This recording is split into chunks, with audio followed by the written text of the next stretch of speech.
L'orage se déchaîne. Michel Strogoff est envoyé par le tsar de Russie à Irkoutsk, en Sibérie, pour avertir le frère du tsar qu'une attaque se prépare contre lui.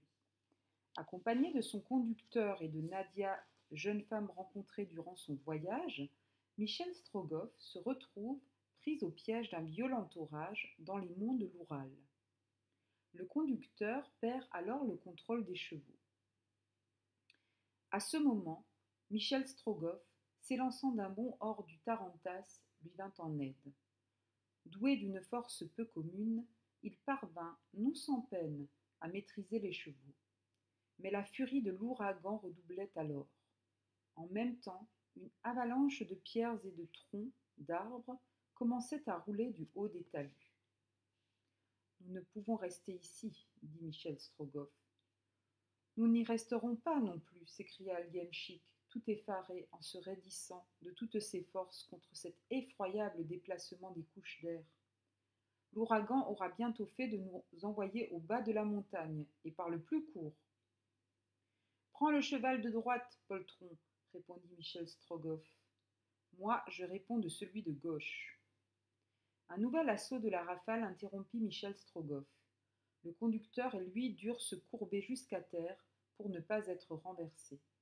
Mais la voiture, malgré leurs efforts et ceux des chevaux qu'ils maintenaient debout au vent, recula de plusieurs longueurs, et, sans un tronc d'arbre qui l'arrêtât, elle était précipitée hors de la route. N'aie pas peur, Nadia, cria Michel Strogoff. Je n'ai pas peur, répondit la jeune Livonienne, sans que sa voix trahît la moindre émotion. Le danger alors n'était pas seulement dans ce formidable ouragan qui luttait contre l'attelage et ses deux conducteurs, mais surtout dans cette grêle de pierres et de troncs brisés que la montagne secouait et projetait sur eux.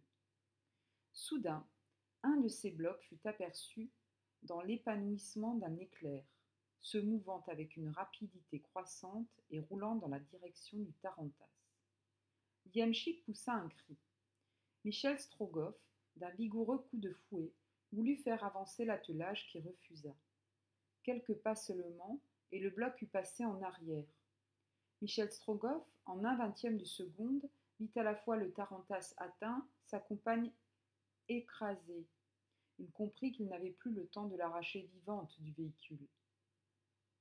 Mais alors, se jetant à l'arrière, trouvant dans cet immense péril une force surhumaine, le dos à l'essieu, les pieds arc-boutés au sol, il repoussa de quelques pieds la lourde voiture. L'énorme bloc, en passant, frôla la poitrine du jeune homme et lui coupa la respiration, comme eût fait un boulet de canon en broyant les silex de la route qui étincelèrent au choc. Frère, s'était écriée Nadia, épouvantée, qui avait vu toute cette scène à la lueur de l'éclair. Nadia, répondit Michel Strogoff, Nadia, ne crains rien. Ce n'est pas pour moi que je pouvais craindre. Dieu est avec nous, sœur. Avec moi, bien sûr, frère, puisqu'il t'a mis sur ma route, murmura la jeune fille. La poussée du tarantass, due à l'effort de Michel Strogoff, ne devait pas être perdue. Ce fut l'élan donné qui permit aux chevaux affolés de reprendre leur première direction. Il s'agit d'un extrait de Jules Verne, de son œuvre Michel Strogoff, première partie, chapitre 10, 1876.